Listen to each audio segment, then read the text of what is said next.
झिरवाळ यांचा राजीनामा घेतला जाईल असं काही चित्र मुख्यमंत्री फडणवीसांच्या बोलण्यातून तरी दिसत नाहीये।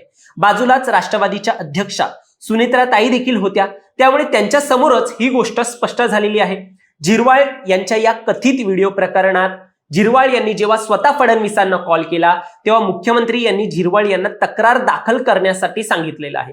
एकूणच 3 ते 4 व्हिडिओ एकत्र करून तो व्हिडिओ बनवला असल्याचं देखील वक्तव्य समोर आलंय आणि हे प्रकरण कुठेतरी ब्लॅकमेलिंगचं आहे का असा प्रश्न देखील उपस्थित राहतोय।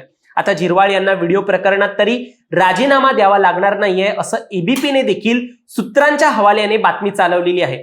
त्यामुळे सदर प्रकरण लवकरच थंड केलं जाईल हेच या सगळ्यातून आपण आता बोलू शकतोय। नरहरी झिरवाळ यांनी मला फोनवर दूरध्वनीवर संपर्क करून असं सांगितलेलं आहे की हा जो व्हिडिओ आहे तो 3-4 व्हिडिओ जोडून चुकीच्या पद्धतीनं तयार केलेला व्हिडिओ आहे आणि त्यामुळे याची चौकशी झाली पाहिजे।